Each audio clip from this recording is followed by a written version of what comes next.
il y a la grâce. La grâce vient de quoi? Ça vient de la présence de croix de Jésus dans notre vie.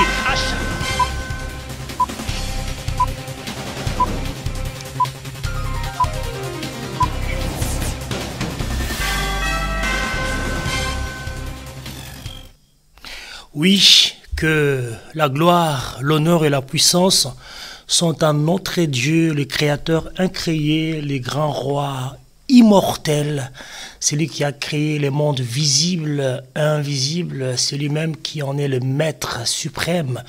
Shalom et shalom à vous tous, bien-aimés dans le Seigneur, partout où vous avez choisi de suivre votre émission, votre nouvelle émission, nouvelle édition de votre émission, le dernier virage. Dernier virage, aujourd'hui, bien-aimés dans le Seigneur, nous vous accueillons comme d'habitude dans cette équipe costaud avec le pasteur Constant Efouanga à la réalisation et votre serviteur, le pasteur Tip Wombi Dilingi qui vous présente cette nouvelle édition sous la production du Centre évangélique Christ notre Roi.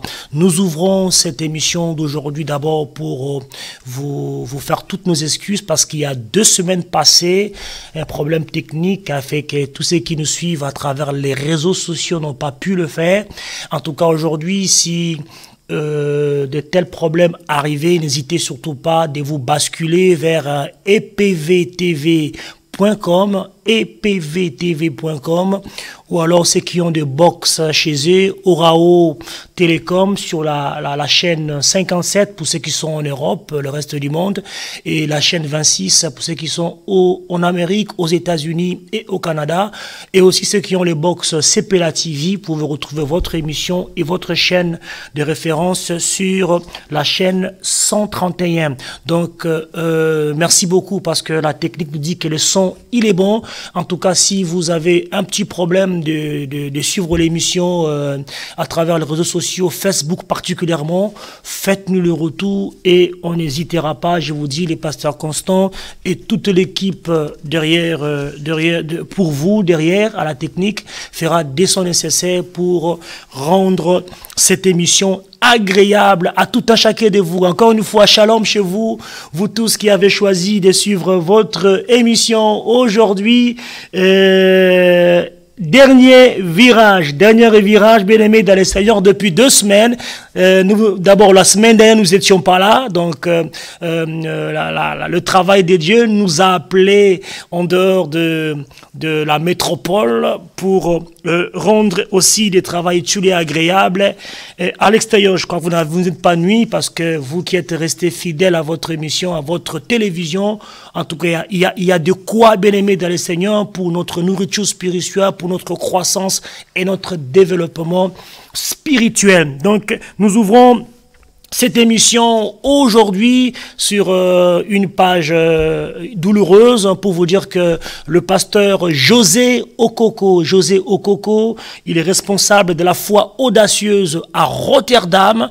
Donc notre frère, le pasteur José Okoko, a perdu depuis la semaine, le week-end dernier, il a perdu son grand frère qui est décédé à Kinshasa. Donc vraiment, nous, au nom de l'émission Dernier Virage, au nom du Centre évangélique Christ notre Roi, au nom de mon épouse, ma couronne Lorca et moi-même, vraiment nous présentons à notre pasteur, le pasteur José Okoko, ainsi qu'à toute l'église La Foi Audacieuse à Rotterdam, vraiment toutes nos sincères condoléances et que l'âme de notre frère repose en paix. Donc aussi sur cette page-là douloureuse, pour vous dire que nous avons été le week-end dernier à Londres, où notre ami, notre frère Nono Musongo a perdu son épouse, donc c'était depuis le 19 octobre dernier, mais l'enterrement a eu lieu le 26 novembre dernier, c'était samedi, nous étions là, où l'enterrement a eu lieu dans l'intimité, en début d'après-midi,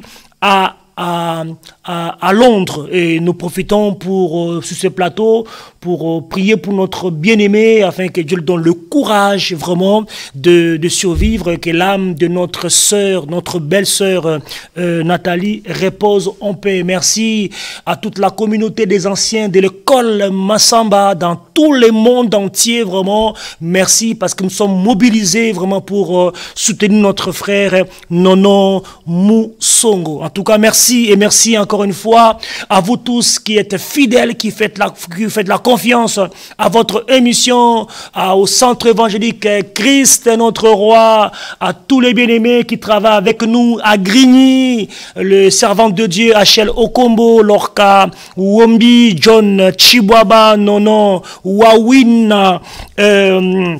Ndelengolo, Toussaint, bien-aimé, toute l'équipe qui dirige ces centres. En tout cas, merci pour votre soutien. Merci à vous tous à travers le monde entier qui continuent à nous soutenir. Je sens vraiment ce soutien à travers le monde entier. Ici, je pense à toute la communauté des églises Christ, notre roi. Partout où vous vous retrouvez, en tout cas, merci. Et merci pour votre soutien. Merci parce qu'elle ne manque jamais à nous soutenir. Elle ne manque jamais à faire une interaction à notre sœur bien-aimée, notre tante Odile Makwatu. En tout cas, merci pour ton soutien, ma sœur. Merci pour vraiment d'être toujours avec nous. Nous soutenons aussi du côté, nous remercions aussi du côté de la Belgique, notre frère Alimia Mongala, les concepteurs des derniers virages, toujours du côté de Bruxelles, de la Belgique.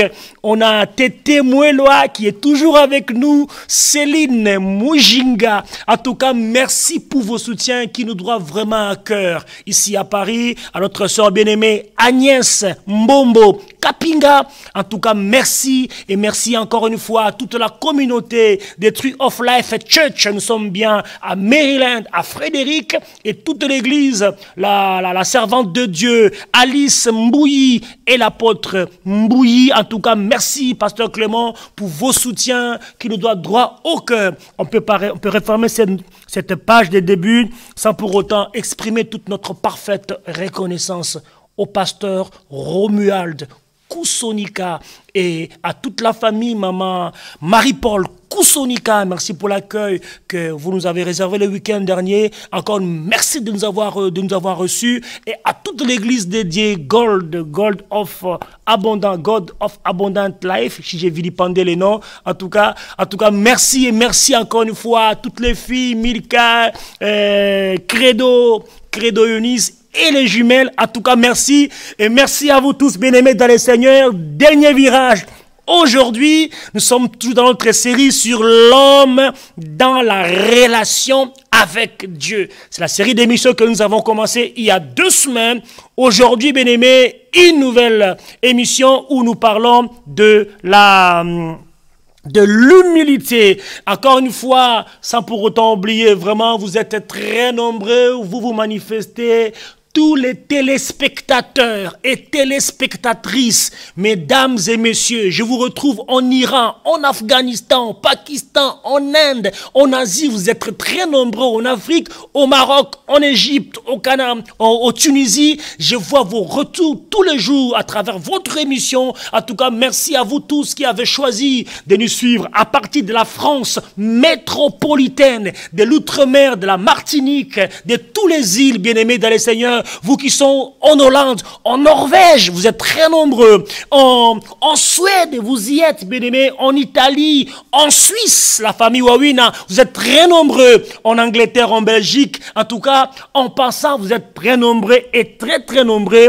Et réagissez. Lorsque vous réagissez à travers votre émission, lorsque vous posez des questions, ça nous donne, bien-aimés, encore des ailes à pouvoir vous servir encore et encore davantage avec abnégation et avec bravoure. Donc là, aujourd'hui, bien-aimés dans le Seigneur, nous allons parler de l'humilité. Nous sommes toujours dans notre série sur l'homme dans sa relation avec Dieu. Nous voulons prier, tendre Père, nous te rendons gloire et honneur. Nous savons qu'aujourd'hui, les ciels s'ouvrent au-dessus de nos bien-aimés qui nous font confiance encore aujourd'hui et que ta grâce, Père, localise chacun chacun de nous et que la sagesse de Dieu éclaire encore nos vies, Seigneur, à travers la démonstration de la puissance et de l'Esprit, et en particulier à travers ta parole aujourd'hui, que nous scellons, que nous sanctifions dans le nom de Jésus-Christ de Nazareth. Nous disons, bien-aimés dans le Seigneur, que nous avons commencé à parler et à partager cette série sur l'homme dans sa relation avec Dieu. Nous sommes encore aujourd'hui bien-aimés dans le Seigneur et nous continuons à parler sur le même thème. Aujourd'hui, nous voulons parler sur, bien-aimés dans le Seigneur, l'humilité.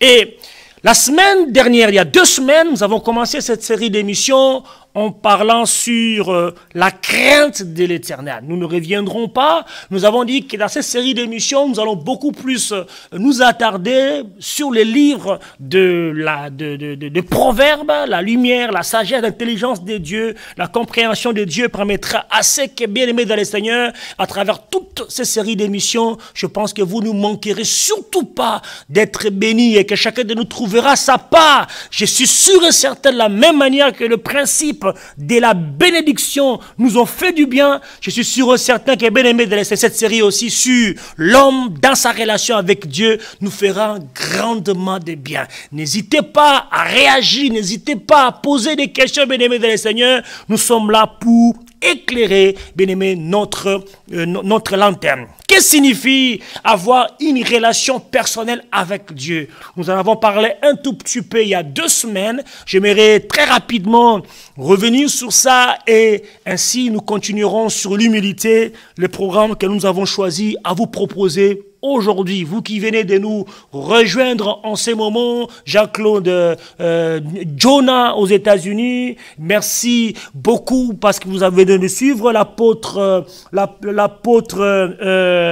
Alexandre Bikoza qui vient de nous suivre, Gabi Boka qui vient de nous rejoindre en ces moments et toute l'église, la manne cachée, l'apôtre Rose Moukwabile Lessi, le pasteur Christian Lessi et le docteur Franklin Moukwabile, Nadine Moukwabile, Dorcas Moukwabile, Josué Moukwabile, Gloria Moukwabile, merci pour vos soutiens de tout le temps, je vous crois vraiment présent pour suivre cette émission d'aujourd'hui sur l'humilité. Bien-aimés, n'hésitez pas, vos réactions, posez vos questions, nous sommes là pour vous, bien-aimés, dans le Seigneur. Donc, une relation personnelle avec Dieu commence et a toujours commencé au moment où nous réalisons notre besoin de Dieu. C'est là où commence la nécessité du salut, bien-aimé. Eh bien, inaugure une nouvelle relation avec notre Dieu, où on admet réellement notre état de pécheur et par la foi, nous recevons Jésus-Christ comme notre Seigneur et Sauveur personnel. Dieu notre Père céleste, bien-aimé dans le Seigneur, a toujours désiré être proche de nous et avoir une relation d'intimité avec chacun de nous. Bien-aimés, à chaque fois nous revenons ici, bien-aimés, nous parlerons de la relation et de l'intimité avec notre. Ça, c'est le désir de Dieu. Ça, c'est la pensée positive et la pensée correcte de notre Dieu. Il le veut bien. Avant qu'Adam ait péché, avant qu'Adam ait fait naufrage dans le jardin d'Éden, nous sommes dans le livre de Genèse chapitre 3, lui et Ève connaissaient Dieu sur un plan intime. Ils avaient une intimité. La Bible dit qu'ils marchaient avec Dieu dans le jardin et ils conversaient, ils parlaient directement avec Dieu. Parce que Dieu venait à leur rencontre matin et soir et ils partageaient avec Dieu. Mais à cause du péché, bien-aimé dans le Seigneur, à cause du naufrage, et ils se sont séparés, ils se sont déconnectés de Dieu. Et nous connaissons les conséquences de lourde gravité qui leur est arrivé. C'est ce qui arrive très malheureusement dans la vie de tout un chacun de nous qui quitte l'intimité avec Dieu, qui quitte la communion avec Dieu, qui se déconnecte du réseau. Je vous parle parce que je suis un informaticien, je connais bien la connexion. Si vous n'êtes pas connecté comme là, aujourd'hui, en ces moments-ci, il vous sera difficile de nous suivre. Bien-aimés, à moins que vous le suiviez en différé, là nous sommes vraiment en direct et en exclusivité pour vous. Si vous vous déconnectez, c'est vrai, comme ça s'est passé il y a 2 semaines passées, on a eu un problème de technique, l'image et le son ne se suivaient pas. Il y a eu un problème pour les bien-aimés qui se sont manifestés, bien-aimés. Et la plupart de nous, on continue bon gré mal gré à parler de Jésus aux gens. On continue bon gré mal gré à prêcher la parole de Dieu. Mais nous sommes déconnectés depuis très très longtemps.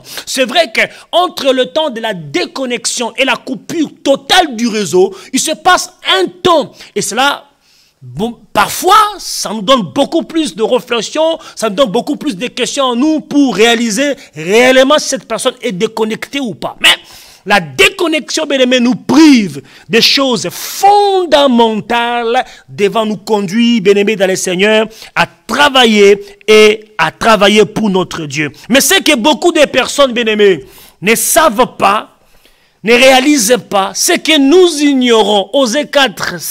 Mon peuple périt parce qu'il lui manque la connaissance. C'est que Jésus nous a donné les cadeaux. Jésus nous a offert les cadeaux les plus extraordinaires qui puissent exister sur la terre des humains. C'est l'opportunité, bien-aimé dans le Seigneur, de passer l'éternité avec Dieu si nous mettons notre confiance, si nous fondons notre foi en lui. Bien-aimé, ça c'est les cadeaux, c'est l'opportunité rare, bien-aimé dans le Seigneur, que Jésus-Christ nous offre. Cela me pousse à revenir en arrière dans 2 semaines passées où nous avons parlé sur la crainte de l'Éternel. Nous avons dit que la crainte, bien-aimé, ce n'est pas l'horreur, ce n'est pas la teneur, ce n'est pas une relation de où Dieu nous tétanise, où Dieu nous terrorise, mais non, c'est une relation de respect, une relation d'obéissance, une relation de confiance, une relation de soumission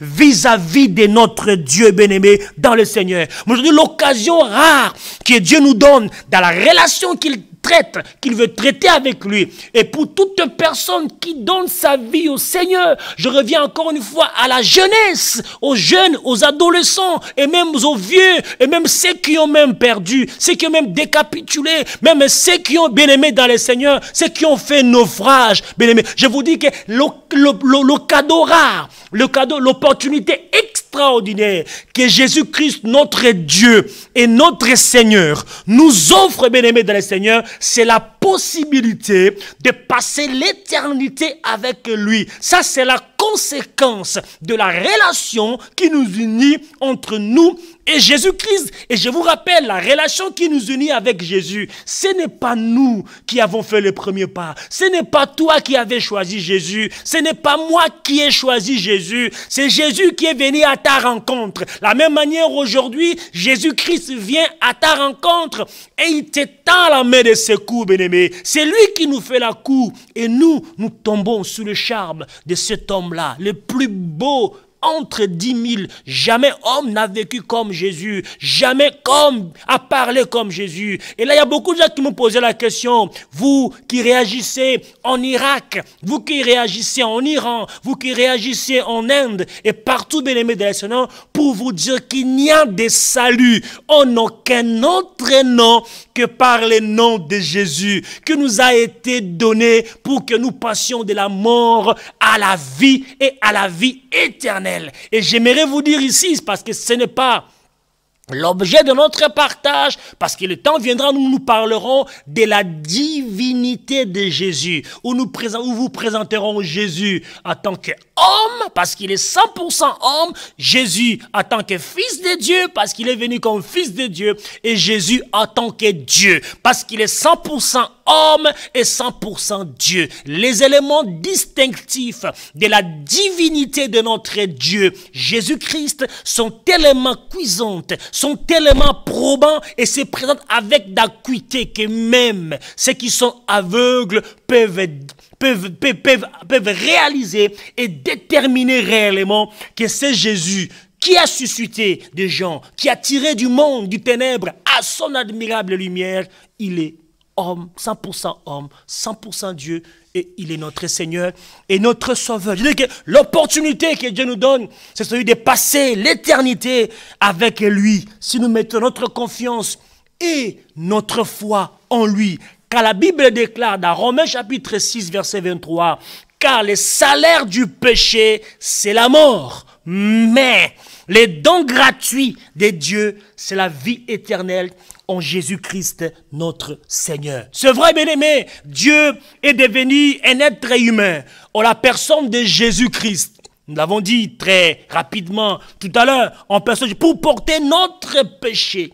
Et il a été mis à mort à la croix et ensuite ressuscité le troisième jour de façon extraordinaire. Jamais de ceux qui sont nés des hommes n'est sorti, n'a subi, bien-aimé dans le Seigneur, de choses que Jésus-Christ a démontrées dans toute son existence. Parce que depuis que nous avons commencé Jésus, il n'y a que du succès et du succès. Jésus-Christ nous a appelés vers lui, nous a gagnés pour réussir, pour nous former et pour réussir avec lui, bien-aimé dans le Seigneur. Il a été mis à mort, ressuscité pour nous, prouvant ainsi sa victoire sur le péché et sur la mort. Avec Jésus-Christ, bien-aimé dans le Seigneur, nous avons été déracinés de la puissance du péché. Nous avons été déracinés de la rigueur du péché. Le diable ne peut plus rien avec ses cordes. Si tu acceptes ces cadeaux, ces dons gratuits de Jésus,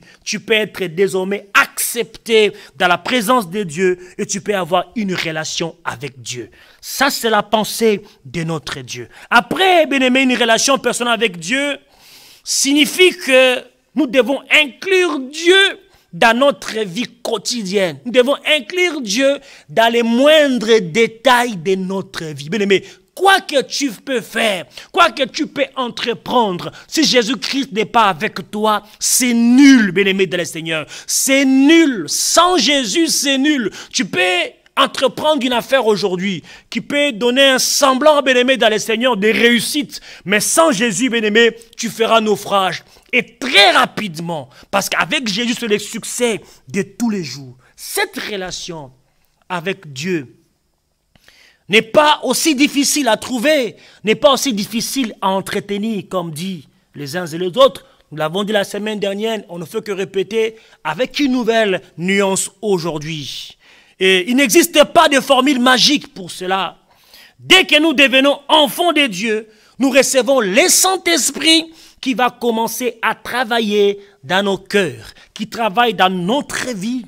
Nous devrions prier sans cesse, comme dit 1 Thessaloniciens 5, verset 17. Prier sans cesse, lire la Bible, Josué 1,8. Que ce livre de la loi ne s'éloigne pas de votre bouche. Méditez-le jour et nuit, afin d'agir fidèlement. Selon ce qui est écrit, c'est alors que vous réussirez, c'est alors que vous aurez du succès dans tout ce que vous entreprendrez, bien-aimés. Une personne qui lit la parole de Dieu, c'est comme un arbre planté près d'un courant d'eau dont le feuillage ne flétrit jamais, bien-aimé. Le succès vient de là. C'est là où on réalise réellement notre marche, notre relation avec notre Créateur. L'Esprit Saint commence à travailler avec nous et lorsque nous recevons Jésus, nous menons une vie de prière, une vie de méditation et dès l'instant, dès cet instant même, nous devons rejoindre une communauté de Dieu. Nous devons rejoindre une église de Dieu où l'autorité suprême, c'est la Bible, où l'autorité suprême, c'est la parole de Dieu. L'autorité de l'église, ce n'est pas un homme bien-aimé dans le Seigneur. Même cet homme-là, il prêche plus que tous les hommes du monde entier, ce n'est pas lui l'autorité sur toi. Je répète à mes bien-aimés dans le Seigneur, qui nous suivent aujourd'hui, bien-aimés dans le Seigneur, que l'autorité sur ta vie, c'est Jésus-Christ. Nous sommes bien-aimés. Dieu nous envoie sous la responsabilité des hommes pour nous encadrer, pour nous coacher. Mais ces hommes-là ne sont pas les autorités. Parce que l'autorité suprême sur nous, c'est la parole de Dieu. Et la parole de Dieu, c'est Jésus-Christ, cette parole qui est faite chair. Lorsque nous nous convertissons, nous devons, bien entendu, rejoindre une assemblée de Dieu qui reconnaît l'autorité de la parole de Dieu, l'autorité de la Bible. Toutes ces choses, bien aimés, vont nous aider à grandir spirituellement, faire confiance à Dieu pour nous porter chaque jour de notre vie et croire qu'il est celui qui nous soutient en toutes choses. Croire que c'est cela avoir une relation avec lui. Chers frères et sœurs, bien-aimés dans le Seigneur, chères téléspectatrices et téléspectateurs de EPV Télévision, aujourd'hui nous voulons parler de l'humilité, qui est une vertu que tout chrétien, sans prétention déraisonnable, doit pouvoir épouser dans sa vie, doit cheminer, bien-aimé, sur ces vertus-là qu'on appelle l'humilité. La Bible dit dans Proverbes chapitre 15 et le verset 33, Proverbe 15 verset 33, que la crainte de l'Éternel enseigne la sagesse et l'humilité précède la gloire. On dit l'humilité précède la gloire. Mais l'humilité n'est pas à confondre avec l'humiliation.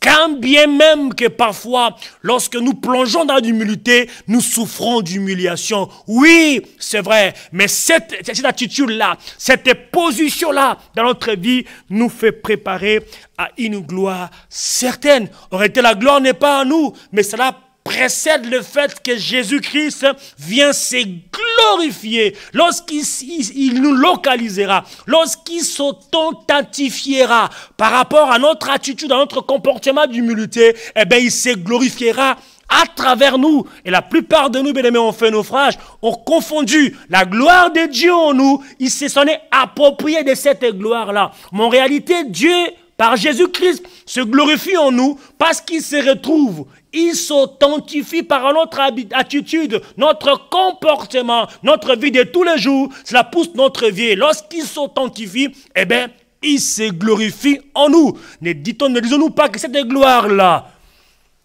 nous, on ne peut pas le voir. D'autres qui le voient à travers nous, n'est pas à nous, parce que Dieu ne partage pas sa gloire à qui que ce soit, mais il veut juste à travers nous, eh bien, atteindre des multitudes de gens pour dire ce que Dieu est capable à un homme qu'il aime, à un homme par qui il se retrouve, par un homme sur qui, bien-aimé dans le Seigneur, il s'authentifie. L'humilité précède la gloire. Si l'on peut définir l'humilité selon la Bible, nous pouvons dire qu'elle est d'abord la modestie qui s'oppose à la vanité. La modestie qui s'oppose à la vanité, sans prétention déraisonnable. Les modestes ne se fient pas à son propre sens. L'humilité précède la gloire. L'orgueil et l'humilité sont deux mots, deux sujets que l'on trouve fréquemment côte à côte dans la parole de Dieu. Et même dans la vie de tous les jours. L'humilité et l'orgueil. Ils ressemblent étrangement à deux ennemis inséparables. On ne peut pas séparer l'orgueil et l'humilité. Soit on est orgueilleux, soit on est humble. Et pour nous allons voir le vrai modèle d'humilité. Si le temps nous est donné, on verra le vrai modèle de l'humilité qui nous permettra, je suis sûr, à la fin de cette émission aujourd'hui, d'avoir une idée précise, une visibilité complète en ce qui concerne l'humilité dans notre vie.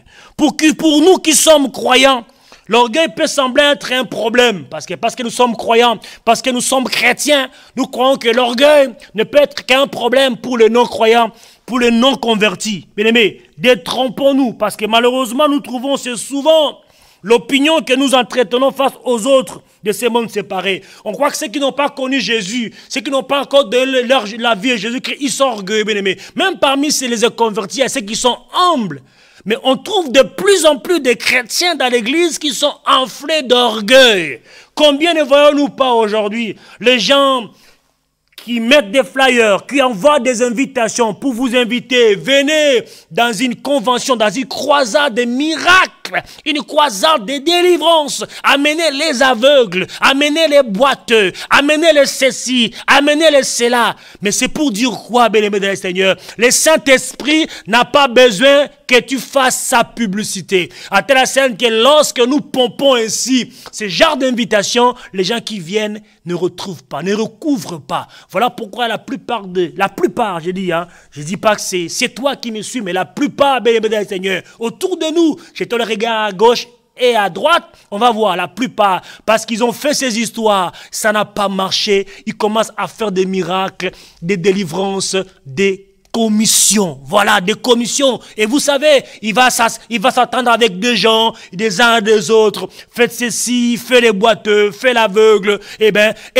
ça finit toujours par quoi? Lorsque la personne qui a été approchée pour la combine n'a pas reçu sa paye, c'est là où effectivement que les codes défavorables nous parviennent très souvent. Le Saint-Esprit n'a pas besoin que tu fasses sa publicité. Si cette vision dans laquelle tu travailles est la vision de Dieu, bien-aimé de le Seigneur, Dieu amènera les âmes et Dieu accompagnera chacune de tes actions, de tes actes, de services de Dieu entre tes mains par des miracles, par des signes et des prodiges. Il le fera pas pour que tu puisses t'enorgueillir, il le fera pour que sa gloire éclate. Paul le dit, afin que votre foi ne soit pas fondée sur la sagesse persuasive des hommes, mais sur la démonstration de puissance et de l'esprit, bien-aimés. Nous, en tout cas ici, à EPV TV, nous vous aidons, nous vous indiquons la vraie direction, la direction de Christ, de Jésus-Christ, le souverain maître, de l'univers visible et invisible. Oui, bien-aimés, nous on croit que l'orgueilleux c'est l'autre, mais la plupart des cas on retrouve même parmi nous des enfants de Dieu, des serviteurs de Dieu, des servantes de Dieu qui sont enflés d'orgueil. On ne peut pas parler d'humilité, bien-aimés dans le Seigneur, sans pour autant parler de l'orgueil, bien-aimé. L'orgueil produit tout ce qu'il faut pour faire de notre vie un échec. Alléluia. Je dis bien que l'orgueil, il produit en nous. Il produit en vous, bien-aimés du Seigneur, tout ce qu'il faut. L'orgueil ramène tous les ingrédients qu'il faut pour produire de toi une vie d'échec. Bien-aimé, regarde dans ta vie, parce que tu pars d'échec en chèque, un succès à un succès. Regarde si réellement, je dis, ce sont deux sujets qui s'opposent et qui marchent en opposition. Soit on est humble, soit on est orgueilleux. Alors une personne qui est enflée d'orgueil, c'est vrai qu'il rassemble autour de nous tous les ingrédients qu'il faut pour l'échec dans sa vie. L'orgueil, bien-aimé, il fuit continuellement la réalité et la vérité sur lui-même. Il les fuit. On ne devient pas orgueilleux parce qu'on l'a décidé. Mais en règle générale, c'est une compulsion, bien-aimé, qui vient d'avoir été trop peu édifié et trop souvent humilié par les personnes durant son enfance. Ça peut être une attitude qui vient d'enfance parce que ça sont les conclusions des chercheurs, des psychologues qui disent qu'un enfant qui a toujours été humilié dans sa vie, qui a connu l'humiliation dans sa vie, peut, en grandissant, devenir un orgueil. Mais nous savons, bien-aimés de le Seigneur, même si on a été humilié durant toute son enfance, mais le jour où on rencontre Jésus-Christ dans sa vie, je vous dis, une offre extraordinaire. L'offre la plus extraordinaire, c'est de pouvoir passer l'éternité avec Jésus-Christ. C'est l'offre d'abord. Il nous offre le salut gratuitement. Il nous libère. Il nous restitue la liberté que le diable nous a confisquée. Je dis encore une fois, bien-aimés dans le Seigneur, jeunes frères, jeunes sœurs, vous n'êtes pas libres en dehors de Jésus. La vie chrétienne n'est pas une vie privée de liberté. Ce n'est pas une prison. Ce n'est pas une corvée. Ce n'est pas une relation tétanisée. Ce n'est pas une vie terrorisée, bien-aimés. La crainte de l'Éternel dont nous parlons, la vie avec Jésus-Christ, c'est une vie de liberté. La liberté que nous avons été privés, on ne peut le recouvrir nulle part ailleurs qu'en Jésus-Christ de Nazareth. Lorsque vous recevez Jésus, d'abord, il vous transforme. Il vous offre cette offre-là de passer l'éternité, la vie éternelle avec lui. Il vous restitue la liberté. La Bible déclare, il nous restaure même les années qu'ont dévoré les sauterelles. Il y a des gens aujourd'hui, lorsque vous le voyez, il a une trentaine d'années, mais il fait la carapace d'une vieille personne de 90 ans. Mais lorsque tu rencontres Jésus, même cette carapace là doit changer, parce que le premier miracle que Jésus-Christ opère dans la vie d'une personne aimée dans le Seigneur, c'est le miracle de la transformation. Il faut que les gens qui t'ont vu hier, dans ta vie passée, dans ce que tu faisais, mais aujourd'hui lorsque tu rencontres Jésus, que ces gens-là s'arrêtent une fois pour dire que Dieu est vrai.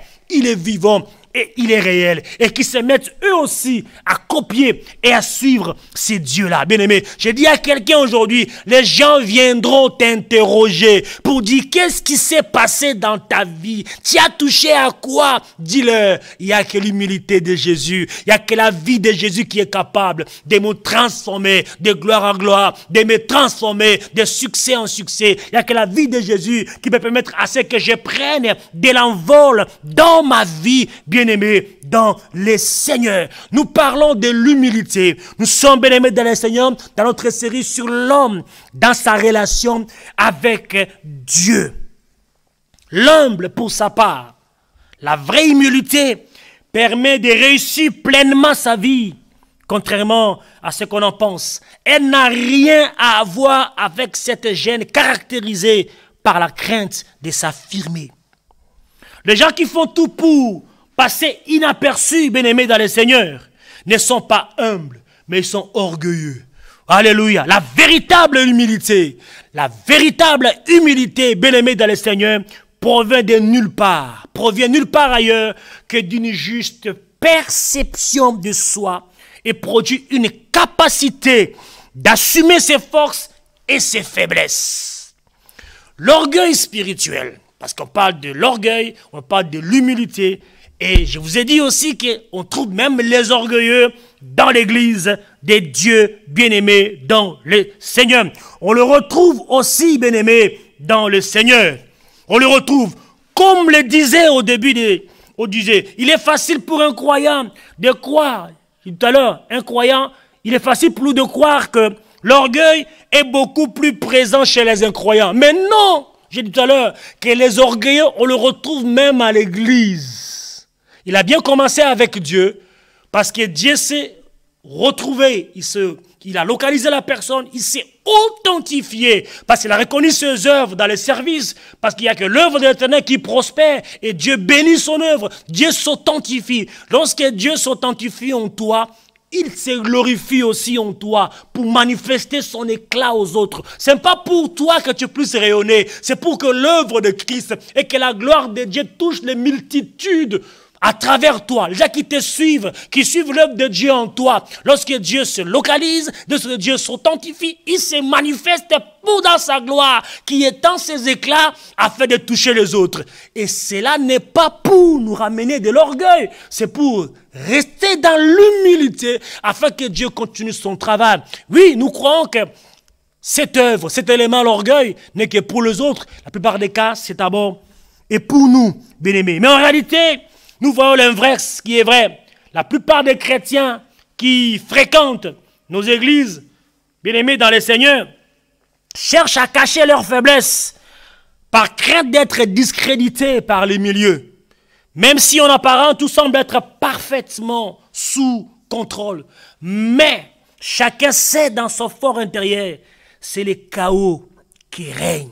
Bien-aimés, c'est les chaos qui règnent. Mais la pensée de Dieu est que nous sortions de ces chaos aujourd'hui. La pensée de Dieu est que nous sortions de l'impasse dans laquelle peut-être nous-mêmes nous nous sommes retrouvés. Ou même d'autres personnes nous ont plongés, bien-aimés. Il y a des gens, bien-aimés, lorsque vous leur suivez, bien-aimés, ils vous remplissent de leur orgueil. Ils vous poussent même à haïr les autres parce qu'eux-mêmes, ils sont des rancuniers. Eux-mêmes, ils sont des orgueilleux, bien-aimés de Seigneur. Vous le suivez, vous n'allez pas le sentir, bien-aimé. Mais le jour où vous le sentez, vous dites, ben voilà, vous êtes vraiment sur une domination, une oppression quelconque, bien-aimé. Il y a des gens qui nous poussent comme ça, à vivre l'orgueil, à vivre la rancœur. Il faut sortir du milieu d'eux, bien-aimés dans le Seigneur. Il faut sortir du milieu d'eux. Et sortir du milieu d'eux, bien-aimés, sortir de l'orgueil, sortir de ces milieux-là, afin de vous positionner favorablement pour que la gloire de Dieu et que la bénédiction de Dieu soit pour vous.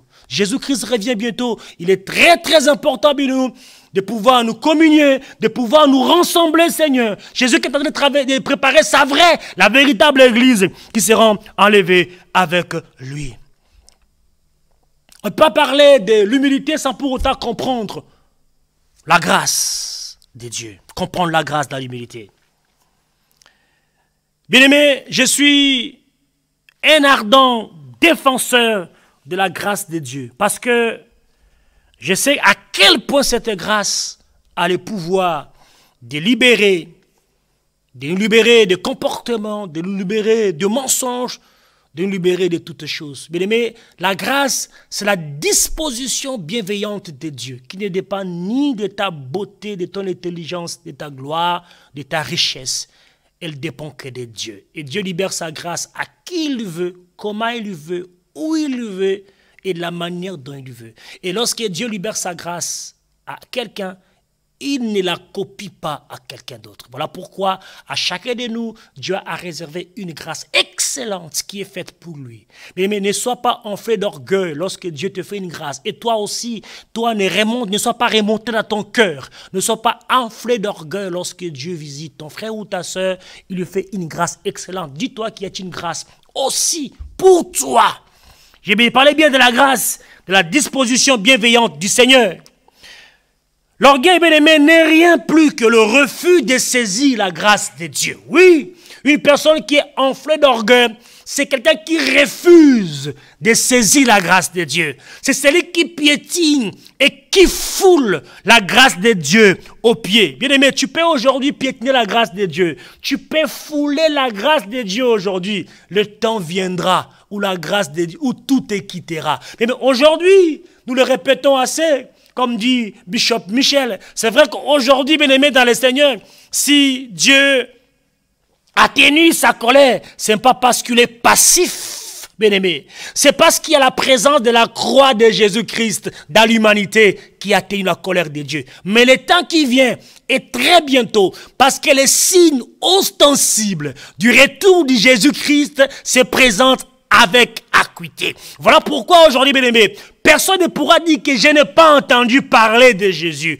Même ceux qui avaient inventé les réseaux sociaux ne croyaient pas à ce succès extraordinaire de l'évangile, parce que l'évangile est en train de creuser le chemin. À cause des technologies, des nouvelles technologies de communication, aujourd'hui nous pouvons parler ici et être entendus de loin, en Iran et en Irak. Personne ne peut dire qu'il n'a pas suivi Jésus, il n'a pas entendu parler de Jésus sur Facebook, sur nos réseaux sociaux. Même si nous y allons pour ne faire pas n'importe quoi, il y a quand même une bande, il y a un message, bien aimé. Sur WhatsApp, partout, sur les réseaux sociaux, on parle que de Jésus. Cet homme dont on a parlé avant qu'il n'arrive dans le monde, des siècles avant, dont on a parlé pendant qu'il était, même son ombre peut faire des miracles, c'est Jésus. Il y a même qui ont touché les pannes de vêtements de Jésus et qui ont été complètement guéris. Cet homme n'a pas changé. On parle encore de lui. Aujourd'hui, bien-aimé dans le Seigneur, le temps vient et très bientôt Jésus reviendra. C'est très important, bien-aimé, de nous positionner, d'ôter l'orgueil au milieu de nous, bien-aimé, afin de pouvoir revêtir l'humilité. L'humilité, bien-aimé, que nous avons dit, qui précède l'orgueil. C'est vrai, bien-aimé, que l'orgueilleux vit dans la crainte et du rejet des hommes. Toute sa vie est un tissu de mensonges.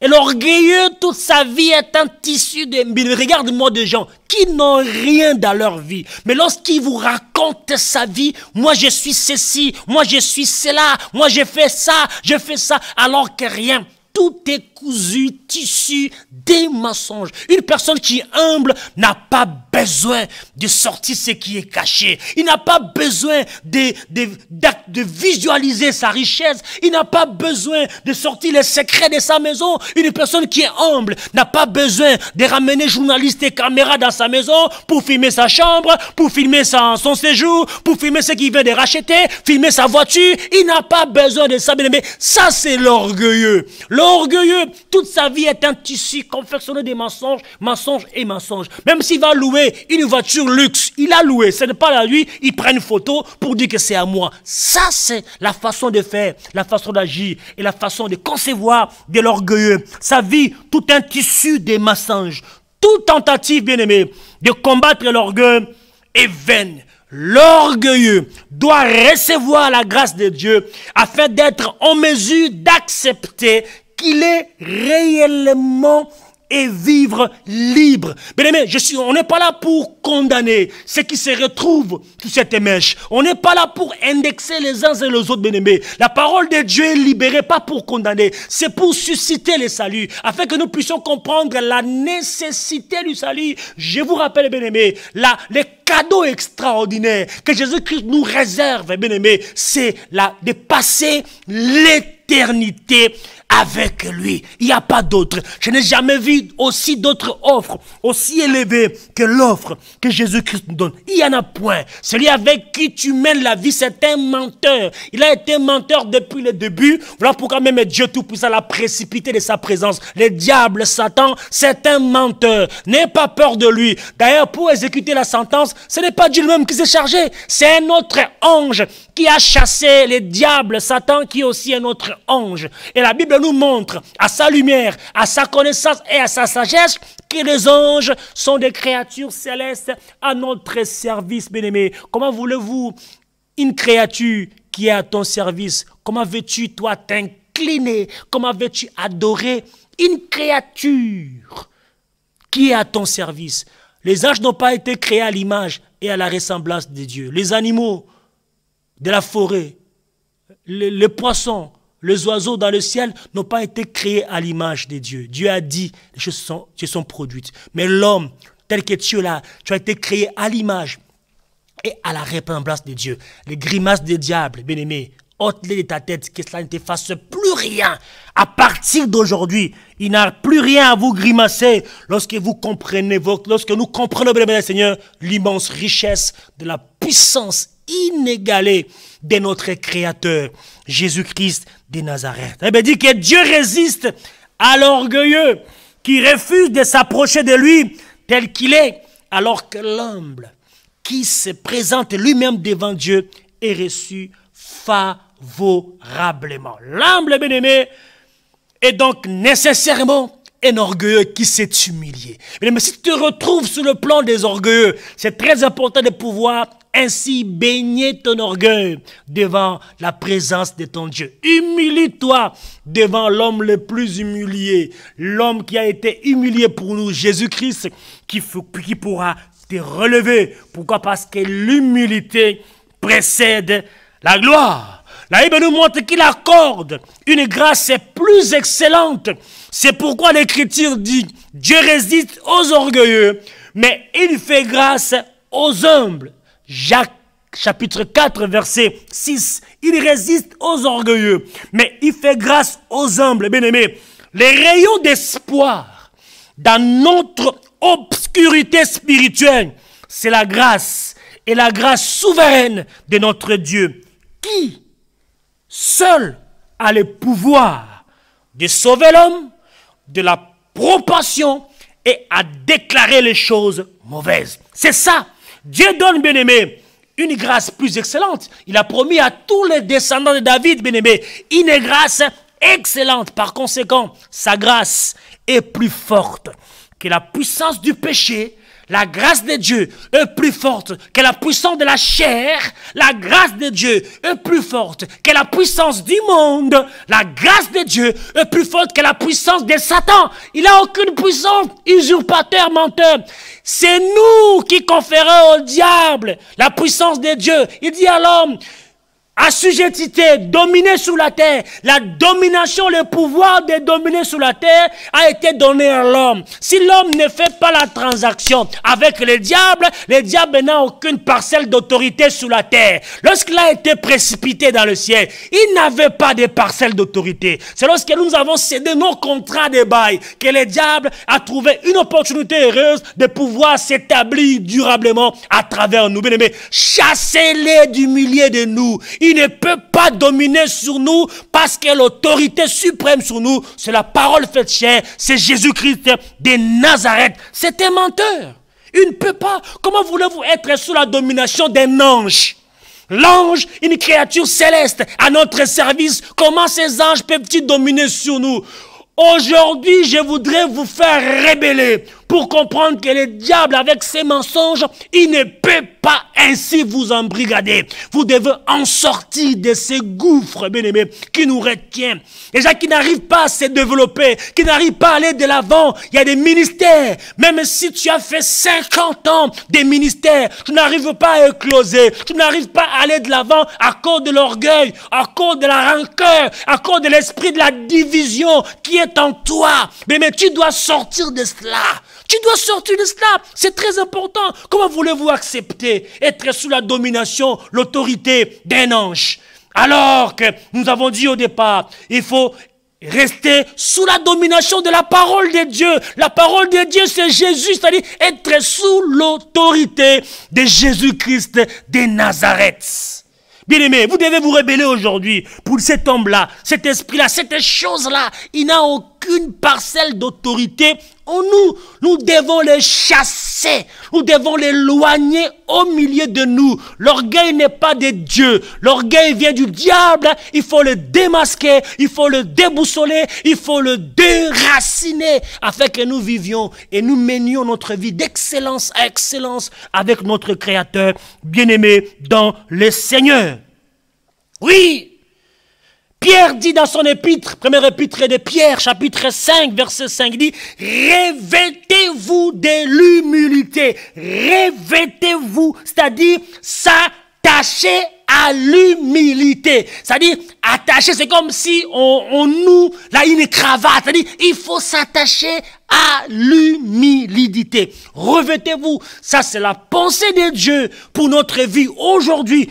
À partir d'aujourd'hui en tout cas, afin que toi et moi, bien-aimés, qui êtes à l'écoute de cette émission d'aujourd'hui, nous puissions nous revêtir de l'humilité. Nous pouvons aussi dire que l'humilité est l'attitude qui consiste à ne pas se croire trop important pour servir. Oui, on n'est pas trop important pour servir. Nous devons honneur, nous devons déférence, nous devons respect, nous devons soumission, nous devons crainte à notre Dieu. À notre Dieu, nous devons aussi nous soumettre, aussi du respect à nos responsables. Dans le Seigneur, nos responsables, dans la foi. En tout cas, moi j'hésite beaucoup à parler des responsables spirituels. J'hésite parfois à parler des pères spirituels. Ça en tout cas, ça vient que de moi. Moi, je parle des pères dans la foi, parce que moi et vous, nous n'avons qu'un seul père spirituel, qui est Jésus-Christ de Nazareth. Et nous devons aussi du respect à nos pères dans la foi. Nous devons aussi du respect à nos encadreurs dans la foi qui nous conduisent dans la foi.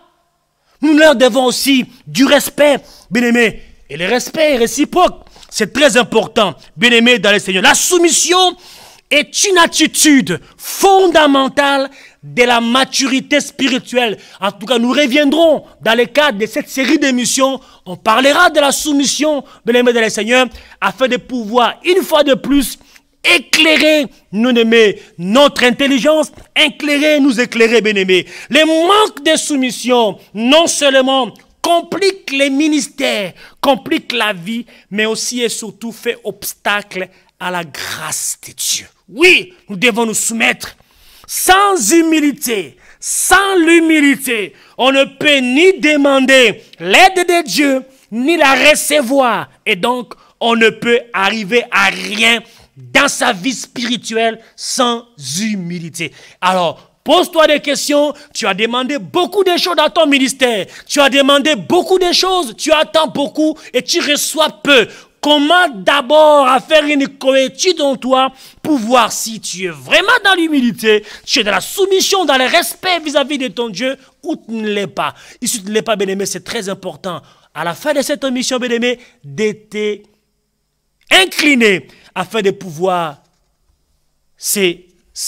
renouer la commission, d'être incliné, demander pardon, de pouvoir te repentir devant ton Dieu, bien-aimé. Nous voulons voir très rapidement dans l'Ancien Testament, quelques aspects de l'humilité du peuple de Dieu et quelques exemples de ces modèles d'humilité et d'obéissance à notre Dieu. Le cas de Moïse, le cas de Marie et du serviteur souffrant dont parle le prophète Ésaïe, l'évangéliste de l'Ancien Testament, dans son chapitre 53. Dans l'Ancien Testament, bien aimé dans le Seigneur, Ésaïe apprend l'humilité d'abord en faisant l'expérience de la toute-puissance de Dieu qui les sauve et qui est le seul grand roi. Il parle de la sortie de l'esclavagisme d'Égypte. Si vous voyez dans le livre d'Exode, où on nous parle de la sortie du peuple de Dieu après 430 ans de captivité. J'ai béni à Dieu, toi qui me suis en ce moment, parce que c'est le jour de la libération pour toi et pour ton ministère. Même si tu as passé X années, X moments de la captivité, dans la maladie, la puissance de la parole de Dieu est capable de te libérer aujourd'hui. Parfois, tu souffres à cause de l'orgueil. Si tu prends la décision aujourd'hui de rejeter l'orgueil afin d'embrasser la grâce de Dieu et reçois ta libération et ta guérison aujourd'hui. Dans le nom de Jésus, il y a des mariages qui ne tiennent pas à cause de l'orgueil de l'homme ou de la femme, bien-aimé. Bien-aimé, l'humilité précède la gloire. Accepte d'être humilié, mais cela précède réellement la gloire dans ta vie. Il garde, bien-aimé, l'humilité. Et la puissance, je disais ici que l'Ancien Testament, on apprend l'humilité d'abord par l'expérience que les enfants de Dieu ont fait. Ils ont expérimenté en sortant, après 4 siècles, presque et demi de la captivité. Et ils gardent Israël vivant cette expérience en commémorant le geste de Dieu dans son culte. Ces cultes, bien-aimés, que nous rendons à notre Dieu, c'est une école d'humilité. Alléluia. Les cultes que nous rendons à notre Dieu chaque jour, c'est un culte, bien-aimé. C'est un culte, une école d'humilité. Dis-toi, à chaque fois que tu as manqué une opportunité de te retrouver avec les bien-aimés, pour rendre grâce à Dieu, pour s'humilier, pour communier la grâce de Dieu ensemble, tu as manqué une opportunité heureuse, bien-aimé, dans le Seigneur, de vivre, de passer dans une école d'humilité, en louant et en rendant grâce, bien-aimé. Les Israélites imitent l'humilité de David, qui, dansant devant l'arche, 2 Samuel chapitre 6, pour glorifier Dieu qui lui a fait du bien en toutes choses. Israël a fait aussi l'expérience de la pauvreté dans l'épreuve collective de la défaite, de l'exil, bien-aimé, ou dans l'épreuve individuelle, dans la maladie comme Job. Il a fait, bien-aimé, l'expérience de la pauvreté. De la même manière, toi aussi, bien-aimé, tu fais l'expérience, bien-aimé, dans la maladie, mais tu restes humble. Et l'oppression des faibles, Dieu te tirera. Dieu te tirera. Regarde la fin de la vie de Job. Malgré la maladie, il est resté humble. Bien-aimé, il n'a pas insulté Dieu. Il ne s'est pas enflé d'orgueil. Ou il n'était pas rempli de rancœur dans sa vie, bien-aimé. Ces humiliations ont fait les enfants d'Israël. Ils ont fait comprendre l'impuissance qu'ils avaient et la misère du pécheur qui se sépare de Dieu. Mais l'homme est ainsi incliné. L'homme est obligé à retourner, à se retourner, mais en tout cas, à se river vers son Créateur, vers son Dieu. Voilà pourquoi je fais appel à tous les bien-aimés qui nous font confiance aujourd'hui. Vous que vous êtes retrouvés à travers ces messages d'aujourd'hui, bien-aimés dans le Seigneur, à retourner vers le Créateur, bien-aimés. Laissez ainsi l'orgueil, bien-aimés, qui nous accompagne dans l'échec, qui nous accompagne dans l'insuccès, qui nous accompagne dans la défaite de tous les jours. Laissez ça. Retournons et allons vers notre Créateur, où se trouve le sacre, où se trouve la victoire, où se trouve le succès dans les moindres détails et dans tous les domaines possibles et nécessaires de notre vie, bien-aimés dans le Seigneur. Bien-aimés, nous devons nous retourner vers Dieu dans un cœur repentant, dans un cœur contrit, bien-aimé. N'aie pas honte, bien-aimé, de se présenter devant Dieu pour lui ouvrir ton cœur. Tu as mené ta vie dans l'orgueil, qui t'a conduit dans l'insuccès et qui ne pouvait que produire maladie sur maladie, qui peut produire que division sur division dans un couple. Sur l'orgueil et les domiciles, il vous sera difficile de construire des projets durables, des projets qui doivent réussir. C'est impossible, bien-aimé dans le Seigneur. Avec l'humilité, faites des dépendances totales et de docilité confiante qui inspire les supplications, bien-aimés, nous retournerons, nous relèverons la tête, bien-aimés dans le Seigneur, et nous marcherons encore de nouveau avec notre Dieu, bien-aimés. Jésus est la servante, je suis, bien-aimé, comme dit Marie, je suis la servante du Seigneur, qu'il me soit fait selon ta parole. Quelle humilité, bien-aimé, dans le Seigneur. Dans le Nouveau Testament, pour finir, bien-aimé, dans le Seigneur, incomparablement plus profonde encore, est l'humilité du Christ, bien-aimé, vers qui, celui qui est notre modèle, vers qui nous allons regarder un exemple extraordinaire, un exemple conséquent, bien-aimé, de l'humilité pour toute notre vie. Christ, qui par son abaissement nous sauve et nous invite ses disciples à servir leurs frères, nos sœurs, par amour, tel que nous faisons ici à EPV TV. Nous sommes là pour vous servir avec amour et par amour. Jésus-Christ, par l'amour, il a lavé les pieds de ses disciples afin qu'en tous Dieu soit glorifié. Pas un homme, que Dieu soit glorifié, bien-aimé dans le Seigneur. Le chemin de l'humilité véritable se révèle par grâce de notre pauvreté, de notre misère. Tant que l'on ne sait pas que l'on ne peut rien faire sans Dieu, on ne peut avancer dans la vie spirituelle. Et ce chemin, Jésus est venu pour le montrer par sa vie toute faite d'humilité et de douceur lorsqu'il dit « Apprenez de moi que je suis doux et humble. » Bien-aimés dans le Seigneur, il faut, bien-aimés, que nous nous mettrons à l'école du Christ. Maître doux et humble de cœur. Or, ce maître n'est pas seulement un homme, il est le Seigneur. Dieu venu sauver les pécheurs en prenant une chair semblable à la leur. Nous allons finir par là, bien-aimés dans le Seigneur. Loin de chercher sa gloire, notre modèle excellence d'humilité, Jésus s'humilie jusqu'à laver les pieds de ses disciples. Notre modèle par excellence, Jésus-Christ d'humilité, lui l'égal de Dieu, des conditions divines, il s'anéantit jusqu'à mourir à la croix d'une mort honteuse pour ta rédemption. Il s'est dépouillé, lui notre modèle par excellence d'humilité, en prenant la condition de serviteur. Ésaïe 53. Il s'est abaissé, bien-aimé dans le Seigneur. Il s'est vidé soi-même pour te gagner et te faire du bien, bien-aimé dans le Seigneur. Devenant, la Bible dit, obéissant jusqu'à la mort et à la mort honteuse, à la croix de Golgotha. C'est pourquoi la Bible déclare que Dieu l'a donné un nom au-dessus de tous les noms. Il a élevé souverainement à telle sorte qu'au nom de Jésus-Christ, tous genoux fléchissent et que toute langue confesse que Jésus-Christ est Seigneur à la gloire de Dieu le Père. En Jésus bien-aimé se révèle non seulement la puissance divine sans laquelle nous ne serions pas, mais l'amour divin sans lequel nous serions perdus. Le Fils est venu chercher et sauver ce qui est perdu. Bien-aimé, que la grâce de Dieu et que l'amour de Dieu le Père et que la communion du Saint-Esprit vous soit renouvelée, soit avec vous, bien-aimés. Merci encore une fois à vous aujourd'hui qui nous avons fait confiance à travers le monde entier. Vous êtes très nombreux, bien-aimés. N'hésitez pas à réagir, bien-aimés, dans le Seigneur.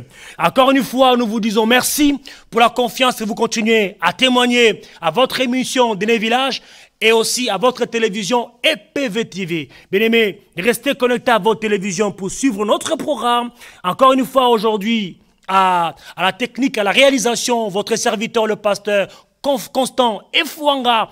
Et votre émission, encore une fois aujourd'hui, a été produite par le Centre évangélique Christ notre Roi et à la présentation votre serviteur, le pasteur Tip Wombi. Alors nous vous souhaitons vraiment de passer des agréables moments sur votre télévision et vous donnons rendez-vous le mardi prochain à la même heure, 21h30, heure de Paris et 20h30, temps universel pour une nouvelle édition de votre émission. Nous continuons sur le même thème, l'homme dans sa relation avec Dieu. Nous vous apporterons un nouveau sujet. Shalom, shalom, shalom.